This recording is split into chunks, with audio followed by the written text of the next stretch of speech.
Normal గా మనకి అన్ని టైప్స్ ఆఫ్ ఫుడ్ ఐటమ్స్ ఒకే దగ్గర దొరికితే ఎంతో హ్యాపీగా ఉంటది కదా. అందుకే ఈ రోజు నేను నా ఫ్రెండ్స్ కలిసి A&A అనే గుడ్ ఫుడ్ గుడ్ మూడ్ కి అయితే వచ్చేసాం. A&A అనేది అఖిలేష్ అండ్ అవినాష్ అనే 2 brothers 5 years నుంచి బిజినెస్ రన్ చేస్తున్నారు. ఇది మనకి అగ్నంపూడి సిగ్నల్ నుండి స్టీల్ ప్లాంట్ వెళ్లే రోడ్ లో వ్యాప్చర్ జంక్షన్ దగ్గర అయితే ఉంటుంది. లోపల అంబియన్స్ విషయానికి వచ్చేస్తే ప్లేస్ చిన్నగా ఉన్న టేస్ట్ మాత్రం మామూలుగా ఉండదు. వీళ్ళ దగ్గర వచ్చేసరికి like samosa, soups, KFC fried chicken, starters, kebabs, rolls, pakodi, sandwiches, biryanis వంటి వెరైటీస్ ఆఫ్ ఐటమ్స్ అయితే ఉంటాయి. ఇంకా లేట్ చేయకుండా ఫస్ట్ అయితే నాన్ వెజ్ లో క్యాషు చికెన్ పకోడీ చెప్పా.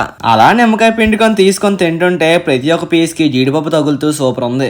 నెక్స్ట్ అయితే ప్రాన్స్ పకోడీ ట్రై చేసాం. దీని టేస్ట్ వచ్చేసరికి క్రిస్పీగా చాలా బాగుంది. ఆ ప్రాన్స్ కూడా చాలా బాగా కుక్ అయ్యి. నెక్స్ట్ అయితే కబాబ్స్ ట్రై చేసాం. ఆ వేడి కబాబ్స్ తీసుకొని చీజ్ కొట్టుకొని తింటుంటే టేస్ట్ అయితే అదిరిపోయింది. ఆ కబాబ్స్ మీద వీళ్ళు సీక్రెట్ మసాలా స్ప్రింకిల్ చేయడం వల్ల స్పైసీగా చాలా బాగుంది. నెక్స్ట్ అయితే ఫ్రైడ్ చికెన్ వింగ్స్ అయితే ట్రై చేసా. అలా మైండ్స్ లో డిప్ చేసుకొని తింటుంటే మరీ ఓవర్ కోటింగ్ లేకుండా క్రిస్పీగా చాలా బాగుంది. నెక్స్ట్ వీళ్ళు ఫేమస్ అయిన చికెన్ సమోసా ట్రై చేసా. దీని ప్రైస్ వచ్చేసరికి 12 రూపీస్ మాత్రమే. ఆ 12 రూపీస్ కి లోపల ఇంత చికెన్ స్టఫ్ ఇస్తున్నారంటే మామూలు విషయం కాదు. దీని టేస్ట్ వచ్చేసరికి అదిరిపోయింది. ఇక్కడతో నాన్ వెజ్ ఆపేసి వెజ్ వాళ్ళ కోసం mushroom pakodi, paneer pakodi, sweet corn samosa అయితే ట్రై చేసాం. మష్రూమ్ పకోడీ టేస్ట్ వచ్చేసరికి అలా నిమ్మకాయ పిండుకొని తీసుకొని తింటుంటే అదిరిపోయింది. నెక్స్ట్ అయితే పన్నీర్ పకోడీ ట్రై చేసాం. ఆ వేడి పన్నీర్ పకోడీ తీసుకొని తింటుంటే పర్లేదు బానే ఉంది. Next sweet corn samosa try చేసాం. లోపల స్టఫ్ చూడగానే మొత్తం స్వీట్ కార్న్ తో భలే అనిపించింది. దీని టేస్ట్ కూడా చాలా బాగుంది. ఇక్కడతో ఇవి ఆపేసి మెయిన్ కోర్స్ లో ఫ్రై పీస్ బిర్యానీ ఇంకా దమ్ బిర్యానీ అయితే చెప్పా. అలా నిమ్మకాయ పిండుకొని పీస్ తీసుకొని బిర్యానీలో పెట్టుకొని తింటుంటే